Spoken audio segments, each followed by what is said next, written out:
setelah Tuhan pulihkan, bukan masalah untuk kita udah bebas atau enggak, masalah tetap ada. Cuman kan kita sudah merasa bahwa sudah ada pegangan, udah ada sandaran. Terus ketika udah pacaran sama istri juga sebenarnya pernah merasakan hal yang sama. Depresi, stres gara-gara kuliahku itu belum selesai. Padahal bukan masalah karena kuliahnya yang memang susah atau apa. S2 itu kan biasanya paling lama cuma 2 tahun, 1,5 tahun aku udah selesaiin. Cuman aku main sampai ketunda 3 tahunan ya, 4 tahun. Oh jadi ketunda gara-gara lu nggak serius? Nggak serius. 4 tahun S2. 4 tahun main-main itu dan yang disalahin Tuhan. Oke. Emang manusia kayak gitu, suka nyalahin Tuhan ya. Jadi dalam 4 tahun main-main itu nyalahin Tuhan. Kok Tuhan kejam banget sih, kuliahnya belum selesai. Padahal Tuhan pertemukan dengan banyak orang yang mau membantu kan. Cuman kitanya yang merasa enggak, bukan pertolongan Tuhan nih. Bukan jalannya Tuhan nih. Karena sometimes kan kita berpikir kalau misalnya pertolongan Tuhan itu kan selalu ajaib gitu kan. Biasalah manusia ya. Egonya yang diutamain, begitu mentok Tuhan yang disalahin kan. Lu menyalahkannya apa nih? Tuhan kok kuliah gua nggak selesai gitu? Kuliah nggak selesai, cari kerja nggak dapet. Apalagi ya, orang tua sering nanya, kapan selesai kuliah? Ini lagi diusahain, padahal nggak pernah diusahain. Terus menantikan momen di mana Tuhan menolong secara ajaib. Padahal Tuhan udah mempertemukan nih banyak orang yang mau bantu kan.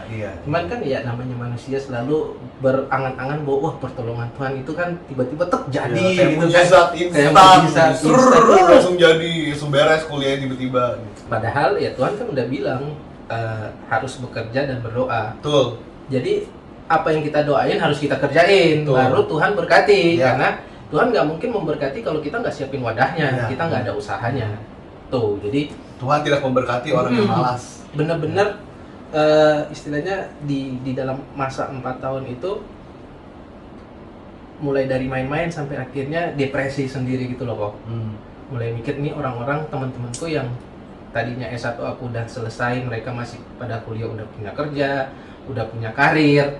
Kok aku masih kayak gini-gini doang, masih menjadi beban keluarga, beban orang tua gitu kan. Jadi depresi sampai kena apa sih namanya? Sleep apnea. Nah, sleep apnea. Apa tuh sleep apnea? Jadi sleep apnea itu kan kayak gangguan stres. Jadi kadang kalau misalnya kita tidur, nafas bisa berhenti sendiri waktu tidur. Gangguan tidur. Gangguan tidur. Jadi sampai di titik mana aku itu takut untuk tidur. Karena saking parahnya, saking parahnya itu kadang nafas kalau kayak kehenti itu kan ya bangun bisa gitu. Hampir tiap malam tuh kayak gitu. Jadi dia sampai pernah jagain itu untuk ngecek aku itu kalau tidur masih nafas atau enggak. Serem banget. Nafas apa enggak? Karena saking stres dan aku nggak pernah cerita ke orang. Nah itu salahnya aku di situ. Ada teman-teman aku nggak pernah cerita karena aku dari dulu orangnya masalahku apa, aku harus tetap kelihatan di depan orang itu orang yang tough, orang yang ceria. Jadi orang nggak boleh tahu aku punya masalah. Dan sekarang di sini dibeberkan semuanya. Jadi memang sebenarnya aku nggak suka orang tahu aku punya masalah gitu sih.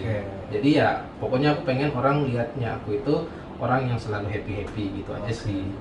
Tapi ternyata sampai disimpan itu kan jadi tekanan stres sendiri kan, sampai kena sleep apnea segala macem. Dia udah pernah ngajak buat ya udah kita ke RSJ gitu kan. Cuman aku bilang ada gangguan jiwa atau kagak gitu ya? Kamu pikir aku orang gila diajak ke rumah sakit jiwa? Jangan salah loh. Orang punya kejiwaan tuh bukan orang gila yang bentur-benturin kepala di tembok. Tapi ternyata kita semua punya problem kejiwaan ternyata. Jadi dalam bayanganku itu kayak itu. Ke rumah sakit jiwa itu isinya orang gila. Padahal ada tempat untuk konseling gitu kan. Cuman setelah mulai belajar untuk terbuka, ceritain masalah, aku pun sama orang tuaku mulai langsung terbuka menceritain masalahku gini. Ketika mereka dulunya nanya, kamu kok nggak pernah cari kerja? Aku nggak pernah jawab. Terus aku mulai jawab, aku mulai cerita, cari kerja tuh nggak semudah itu kan ternyata. Tapi setelah mulai cerita terbuka, mulai benar-benar yang merasa bahwa oh ya udah semua ini keterlambatan yang aku hadapin itu kan karena diriku sendiri. karena diriku sendiri dan mulai sempat lari pelayanan juga sama seperti dulu. Iya, Cuman karena yang ini nih kalau masalah cinta kan cinta bisa dicari lagi dong. Oke. Tapi kalau masa depan ini waktu yang udah hilang Iya. nggak bisa kembali lagi. Hmm. Jadi sempat berhenti pelayanan juga karena masalah-masalah kayak gitu. Cuman Jadi kembali down karena mental sendiri ya. kayak karena mental sendiri. Cuman aku kembali tersadarkan dengan satu hal bahwa dulu aku pernah ngalamin hal ini dan itu terjadi karena diriku sendiri. Oke. Dan sekarang aku mengulang kesalahan yang sama. Mau sampai kapan aku kayak keledai gitu kan? Iya. Keledai aja nggak jatuh di lubang yang sama. Kok aku lebih parah daripada keledai gitu kan? Oke. Dan akhirnya ya udah mulai membenahi diri lagi untuk ya udahlah benar-benar ngandalin Tuhan. Dan ternyata dalam 4 tahun atau 5 tahun terakhir sampai akhirnya lulus itu ternyata ada cerita yang Tuhan siapin buat aku ternyata. Oke. Dan itu aku ngerasainnya itu sekarang wah ternyata Tuhan itu luar biasa ya. Hmm. Hal-hal buruk yang pernah terjadi ke kita itu bisa Tuhan ubah menjadi berkat buat kita gitu loh. Jadi flashback bahwa masalah yang kamu hadapin itu sebenarnya membentuk karakter kamu untuk tanggung jawab yang mau Tuhan kasih. Oke. Apa Gitu tuh? sih. Apa tuh? Gimana ceritanya? Jadi aku selama dari hampir selesai yang bilang tadi S2 itu kan nyari kerja kan susah segala macem. Nah ternyata bukan karena Tuhan nggak mau ngasih ke aku, karena Tuhan lihat ya emang aku belum siap. Oke. Gimana Tuhan mau kasih kalau kuliahku belum beres? Berarti kan Iya, aku bakal iya, iya. meninggalkan satu tanggung jawab yang harusnya aku selesaiin kan. Aku harusnya selesaiin kuliah, aku malah pilih pekerjaan. Iya. Sebenarnya ada beberapa pekerjaan itu mulai yang lamaran nggak diterima, udah interview nggak diterima, bahkan sampai yang tinggal tanda tangan kontrak kerja udah ditelepon, tapi ada aja cara Tuhan untuk lu harus selesaiin dulu kuliahmu. Oke. Jadi pernah dapat tawaran ke Bali, itu pada akhirnya di tahun berikutnya langsung aku beresin tuh kuliah. Oke. Oke.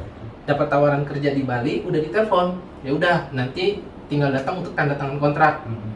Dan dibilang besok ya jam 9, padahal waktu itu aku posisinya lagi di Salatiga di Jawa Tengah. Besoknya mau berangkat, sorenya Gunung Agung di Bali meletus. Meletus. Jadi Jadi penerbangan bisa. itu nggak ada.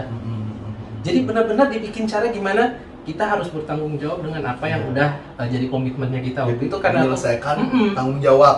aku udah komitmen sama orang tua aku beresin kuliah dulu baru aku kerja. Iya.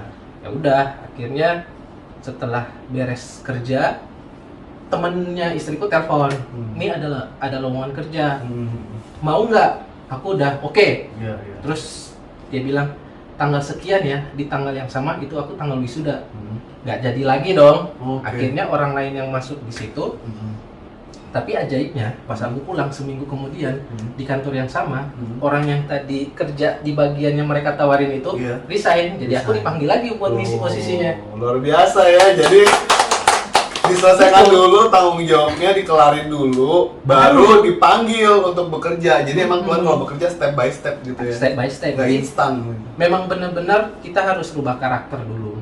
Kita harus merubah istilahnya cara pandang kita dulu. Iya. Kita harus benar-benar menyelesaikan apa yang udah jadi komitmen kita dulu. Setelah aku pelajari, setelah aku lihat pengalamanku gimana Tuhan tolong aku, di mana Tuhan mau mengubah hidup kita dulu, baru tanggung jawab itu dikasih. Betul. Karena kalau misalnya tanggung jawab itu dikasih tapi kitanya belum siap, berantakan. Iya. Jadi setia pada perkara kecil. Perkara kecil baru dulu. perkara lebih besar akan Nah, itu. Iya, iya, iya. Terus di tempat kerja yang baru itu kan beda banget tuh kok. Dari aku kan lulusannya kuliah terakhir itu sistem informasi. Oke. Kerjanya di bagian HR. Oke. Itu kan jauh banget dari biasanya kalau untuk HR itu kalau nggak manajemen, psikologi biasanya atau hukum. Nah, kalau kita orang IT, orang SI ngerti apa kan Iya, tentang iya, itu. iya. Tapi masuk di situ di awal-awal itu bener-bener yang belajar dari nol. Oke. Tapi Berbeda ya, dari beda banget. dari kuliah kamu juga kan? Beda banget. Oke. Cuman kalau memang itu Tuhan udah siapin, itu Tuhan perlengkapin, bener-bener Tuhan perlengkapin aku yang nggak ada orang yang buat ngajarin, karena tiba-tiba supervisorku resign, tiba-tiba ada orang pusat yang ya udah kamu kalau mau tanya-tanya sama saya aja. Jadi diajarin dari nol sampai bisa. Bahkan Aku cuman kerja di situ sekitar 8 bulan, Iya. tapi ya puji Tuhan, aku bisa lebih baik daripada teman-temanku yang udah kerja 2 sampai 3 tahun di situ sebelumnya. Nice. Nah, ketika aku memutuskan untuk resign, malah sama branch manajerku ditawarin, kamu mau nggak diangkat jadi supervisor? Oke. Wah, cepet banget ya. Cepet banget. Tiba-tiba langsung jadi supervisor. Jadi supervisor. Nah, di situ sebenarnya waktu itu aku mau menolak bukan karena aku merasa nggak mampu, nggak. Iya. Tapi ada ketakutan, aku bisa nggak? Oke. Jadi aku alasannya gini, Bu, gimana kalau misalnya ditawarin juga sama teman-teman yang lain? Oke, jadi lu Jadi- masih merendahkan hati Mm-mm. nih. Jangan gua duluan karena gua anak baru. Karena gitu itu anak ya. baru Iya, kan, iya, takutnya nanti mereka nggak suka atau gimana Hmm. kan, karena masih anak baru. Jadi ya udah, karena kan waktu itu cuman gua doang yang dia sodorin ke Iya, pusat iya. buat diangkat. Mm. Tapi aku ngajarin aku tawarin ke teman-teman yang lain, Bu, gimana kalau yang lain juga? Jadi kita ikut assessment sama-sama. Mm. Nah, aku karena sebenarnya dari awal udah punya keinginan untuk resign juga, terus aku doa sama Tuhan, Tuhan kalau misalnya ini dari Tuhan, Mm. setelah assessment aku yang lulus. Oke. Tapi kalau bukan dari Tuhan, berarti aku harus sesuai dengan niatanku untuk resign, karena Iya. ada tawaran untuk ngajar waktu itu dari Oke. temanku. Jadi pada saat itu ada tawaran lain, Mm-mm. tapi di perusahaan ini nih kamu lagi dipromot. gitu ya. Jadi ada dua pilihan kan, jadi Hmm. aku mau memilih yang mana. Oke. Jadi aku doa dan ternyata waktu assessment aku nggak lulus. Oke. Temanku yang lolos kan Hmm. untuk assessment, jadi dia yang angkat, tapi aku masih tetap bertahan selama 3 bulan di situ buat ngajarin dia dulu soal Oke. pekerjaan, karena kan selama di sana kan aku memang orangnya suka belajar gitu kan, jadi kalau pekerjaanku udah selesai aku ngobrol sama anak-anak yang di keuangan atau operasional sebenarnya untuk sambil belajar juga kerjaan mereka seperti apa Oke. gitu. Oke. Terus Jadi akhirnya kamu gimana? udah cabut. Cabut dari perusahaan yang itu. Mm-mm. Karena aku ngomong ke branch manajernya juga, Bu, kalau gitu aku bertahan sampai supervisor baru naik. Hmm. Jadi pas begitu dia naik, aku kan merasa udah memenuhi tanggung jawabku. Iya. Jadi udah resign. Resign. Oke. Terus resign, Tuhan itu emang ajaib gitu loh. Nggak dikasih waktu jeda lama langsung kerja lagi jadi pengajar. Oh, ngajar. enak ya, ada lagi. Ada lagi, jadi nggak pernah nunggu lama, jadi nggak Nunggu. tunggu sampai kantong kering. Iya, bagus tuh kayak gitu kan kadang orang yang kerjanya ini mesti lama, mereka harus menghadapi gue mau makan apa besok gitu kan. Iya, Iya, jadi iya. memang benar-benar yang Tuhan itu luar biasa banget sih. Amin. Setelah itu aku pun ketika ke Jakarta pun datang itu dengan apa ya, nggak ada apa-apa untuk dibawa ke Jakarta gitu loh. Pengalaman kerjaku cuman 6 bulan waktu itu, 6 sampai 8 bulan waktu itu, mau jadi apa kalau di Jakarta? Sedangkan orang di Jakarta, lu mau kerja harus punya pengalaman. Iya. Setidaknya lu harus punya pengalaman untuk bisa survive di sini kan. Betul. Tapi Tuhan sediain juga tempat di sini. Oke. Jadi ada beberapa tempat melamar, semuanya panggil untuk interview, aku datang. Aku bilang, Tuhan, tempat pertama yang Tuhan panggil aku untuk interview di situ, aku percaya Tuhan pasti aku kerja di situ. Amin. Nah, di perusahaan tempatku kerja sekarang itu kebetulan dia yang panggil pertama. Sampai sekarang? Sampai sekarang masih Wih, kerja. berapa tahun tuh? Ini tahun ketiga sekarang. Tahun ketiga. Tahun ketiga. Di kantor itu sebenarnya aku datang untuk interview itu cuma formalitas doang. Oke. Karena sebenarnya udah ada orang yang harus ngisi posisi di situ. Oh, Jadi gitu. kan aku sebenarnya itu dijadwalkan untuk interview itu di hari Jumat. Oke. Tapi karena hari Jumat itu aku masih di Ambon kan nggak mungkin. Jadi Iya. aku bilang bisa nggak di reschedule di tanggal sekian. Waktu itu jatuhnya hari Senin. Terus aku doa juga, Tuhan kalau memang ini rencana Tuhan, ya udah ada deh tiket pesawat kan waktu itu mahal banget. Terus aku bilang dengan nominalnya sekian. Ngecek tiket ada dong. Pesawat ada. Dengan nominal sekian. Nominalnya sekian. Terus duit lu? Duitku ada. Ada. Ada. Jadi pas banget. Pas banget, udah. Duitku ada. Berarti emang lu harus ke Jakarta. Emang harus ke Jakarta. Dan papa mamaku sebenarnya kecewa karena aku harus ninggalin pekerjaan yang di sana. Bahkan papaku sebenarnya juga waktu aku pertama kali kerja pun dia mikir, lu kuliahnya segini, kok mau sih kerja? Maksudnya yang kalau dibandingkan dengan tingkat pendidikan itu nggak setara banget. Oke. Cuman aku percaya bahwa kalau misalnya Tuhan yang buka jalan, segala sesuatu Tuhan sediain. Oke. Jadi gaji juga waktu itu nggak setara. Wah, gaji mah kalau misalnya di Jakarta kayaknya cuma buat uang bensin doang. Waduh. Bulan habis kayaknya. Tapi lo tetap berangkat, Tapi lo tetap tetap setia, walaupun itu dimulai dari bawah banget. Dari bawah banget. Tetap lo jalanin. Dijalanin ya udah. Akhirnya datang sini tuh yang tadi aku bilang formalitas doang karena udah ada orang yang ngisi. Nah kalau lo mau, Ya. kan lo udah tahu nih bakal ada yang ngisi, tapi kok lo tetap mau menjalani Yang formalitas itu? Udah diisi tuh nanti manajerku yang cerita. Oke. Dia yang cerita sebenarnya kamu itu dipanggil cuman ya karena emang udah dijadwalkan aja. Jadi udah ada orang yang memang mereka udah siapin, oh ya udah orang ini aja. Oke. Terus akhirnya tetap lo melakukan Datang aja. formalitas interview itu. Tanpa kita tahu kalau itu cuma sebenarnya formalitas kan. Oke. Terus Tapi waktu pas ini aku tahu tuh setelah udah kerja beberapa bulan dan manajerku kan akhirnya diterima jadinya ya. diterima. Akhirnya diterima. Terus Jadi waktu itu masih kerja di bagian GA juga, di HR juga. si kan. manajer itu ada tetap diterima. Masih ada, Oke. sama dia diterima karena di kemudian hari dia cerita sebenarnya itu kan formalitas. Cuman setelah selesai interview, dia ngerasa gitu loh, kok kayak orang ini aku hatinya buat dia gitu loh. Lebih baik dia aja buat aku. Kamu. Buat Oke. aku waktu itu. Ini si HR-nya yang ngomong nih. Manajernya yang ngomong, kayaknya dia aja deh. Bukan orang yang mereka udah terima sebelumnya, udah siapin. Terus karena waktu aku selesai interview, aku nanya sama dia, Bu, kira-kira kapan sih aku bisa dengar jawabannya? Wajar ya kan kita, biar kita tahu kan. Terus dia bilang paling 2 minggu lagi, karena kan kita masih banyak juga yang harus diinterview. Ya biasalah kan, bahasa seperti itu kita udah harus paham dong bahwa kemungkinan untuk diterima itu nggak ada kan. Oke. Tapi tiba-tiba aku lagi nungguin dia waktu itu. Aku habis interview sekitar jam 11, aku lagi nungguin dia. Jam 3 itu manajernya telepon, besok kamu bisa nggak ketemu ke kantor lagi, terus interview user sama GM-nya. Wah, langsung Akhirnya, GM.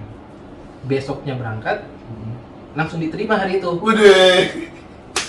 Luar Aku langsung biasa. diterima hari itu. Terus ya Jadi udah. tadinya tuh kan kamu dipikir kamu nggak akan keterima karena sudah ada orang lain. Dan tiba-tiba kamu ternyata kamu yang diterima. Oh ya, jadi promosi itu datangnya dari Dari Tuhan. Yang penting setia. Yang penting setia. Itu kalau kamu nggak mau datang, kamu akhirnya nggak dapet tuh kerjaan. Nggak dapet. Ya kan? Pasti. Pikir ini formalitas, cuma interview doang sembarangan. Nggak akan, gua nggak usah datang deh ke tempat lain. Nah, lu nggak akan dapet tuh kerjaan itu. Karena kan memang dalam 1 minggu aku di Jakarta itu udah ada jadwal untuk interview. Cuman aku mikir Tuhan, tempat pertama yang aku datangin, tolong kalau memang itu tempatku, aku kerja di situ. Dan Tuhan kasih. Nah dan apa namanya, udah kerja di situ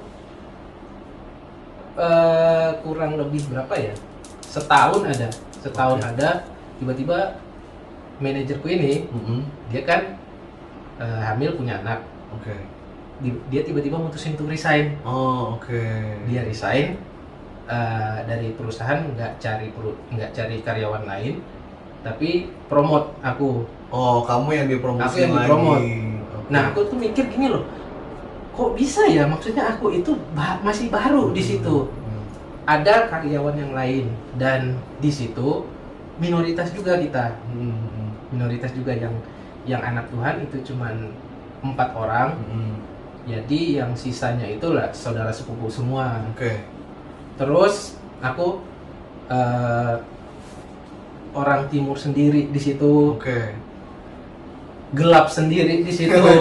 Cuman aku tadi bilang unik kan. Jadi aku setelah pikir-pikir ya, sometimes ketika kita udah diubahkan Tuhan itu naruh kita di tempat dimana kita bisa jadi berkat.